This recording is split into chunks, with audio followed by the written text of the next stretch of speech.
এখন আমরা কথা বলবো আজকে একটা খুদে বিজ্ঞানী গ্রুপদের সাথে। সেটা হচ্ছে ওরা আসছে দুর্গাপুর সরকারি বালিকা উচ্চ বিদ্যালয় থেকে, না আমার পাশের উপজেলা। আমার বাড়ি হচ্ছে পূর্বধলা, বুঝছো?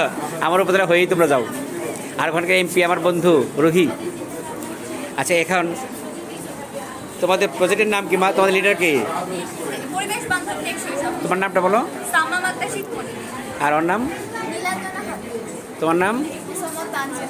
তোমার নাম? আচ্ছা, লিডার তুমি না? হ্যাঁ, বলো, তুমি বলো তাহলে। আসসালামু আলাইকুম। এটা হচ্ছে আমার প্রজেক্ট পরিবেশ বান্ধব টেকসই শহর। শহরের বর্ণনায় যদি আসি, শুরুতেই আছে আমাদের সুপরিকল্পিত বিদ্যালয়। বর্তমানে বিদ্যালয়গুলোর যে ছাদগুলো সেগুলো অগ্রিম করে থাকে। তো আমাদের এই টেকসই শহরের যে বিদ্যালয়, সেখানে আমরা ছাদ বাগানের ব্যবস্থা করেছি যাতে পরিবেশ সুন্দর থাকে, শিক্ষার্থীদের মন প্রফুল্ল থাকে এবং সেটা পরিবেশে অক্সিজেনের সাপ্লাই হয়।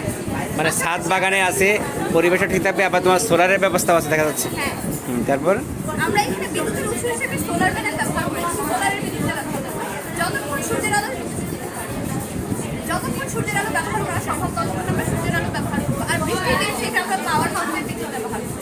এটা হচ্ছে আমাদের পরিবেশ বান্ধব টেকসই শহরের পার্ক। একটা শহর, মিনি শহর দেখেছো না? শহরের মানুষ সারাদিন তাদের কর্মব্যস্ততার পরে পার্কে এসে একটু শান্তিতে সময় কাটাতে। পার্কে আমরা পর্যাপ্ত গাছপালা, ফুলের গাছ, ফলের গাছ দিয়ে একটি মনোরম পরিবেশ সৃষ্টি করার চেষ্টা করেছি, যাতে শহরের মানুষ শান্তিময় একটি পরিবেশে তাদের অবসর সময়টা কাটাতে পারে। আচ্ছা আচ্ছা। আমাদের পরিবেশ বান্ধব টেকসই শহরের সুপরিকল্পিত আবাসিক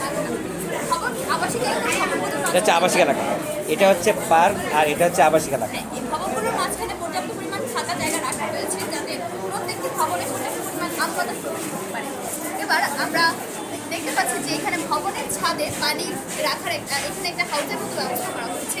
তো এখানে আমরা একটা সেন্সরের মাধ্যমে দুইটা পাইপ দেওয়া আছে, এই যে একটা পাইপ, এই যে আরেকটা পাইপ।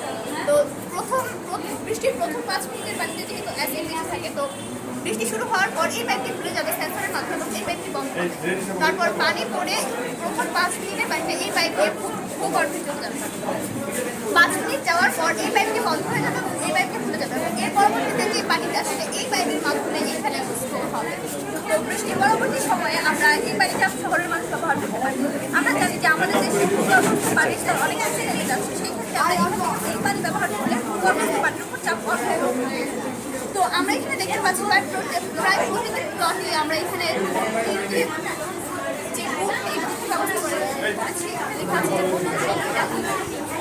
আর এটা কি? এটা কি? এখানে বোতলে হচ্ছে প্লাস্টিক যে বর্জ্যগুলো সেগুলো কালেক্ট করা হবে, আর তার বদলে সরকার একটা বিনিময় মূল্য 2 টাকা করে পড়বে। এটা আমরা আর এটা এটা আর এটা হচ্ছে আমাদের বিদ্যুৎ উৎপাদন কেন্দ্র। বিদ্যুৎ নিজস্ব উৎপাদন করবে। শহরের বাইরে থাকবে, যেহেতু প্রজেক্টের সৌন্দর্য নষ্ট হবে, তাই আমরা এটা বাইরে দেখালাম না। আর এখানে প্রতি বোতল প্লাস্টিকের বোতল জমা দেওয়ার বদলে এখানে 2 টাকা করে নেওয়া হবে, যার ফলে শহরের মানুষ অন্তত এই বিনিময় মূল্যের জন্য হলেও বর্জ্যগুলো যতটুকু না হলে এখানে জমা দিতে পারে। আর এটা হচ্ছে পচনশীল বর্জ্যের জন্য ডাস্টবিন। স্কুলেও এরকম পচনশীল অপচনশীল 2 রকম ব্যবস্থা আছে, মানে সেফ জায়গায় আছে। হ্যাঁ, এটা হচ্ছে রাস্তায় আমরা যে বর্জ্যগুলো ফেলবো সেটার জন্য। এটা হচ্ছে আর এটা এটা এটা এটা হচ্ছে পচনশীল বর্জ্য এবং অপচনশীল বর্জ্য, 2 ধরনের বর্জ্য পরিশোধন করা যায়। আর এটা এটা এটা আর এটা বজ্রপাতের ফলে বিল্ডিং যে ক্ষতিগ্রস্ত হয় তার হাত থেকে বিল্ডিংকে রক্ষা করা। আচ্ছা আচ্ছা, থ্যাংক ইউ, অনেক ধন্যবাদ তোমাদেরকে।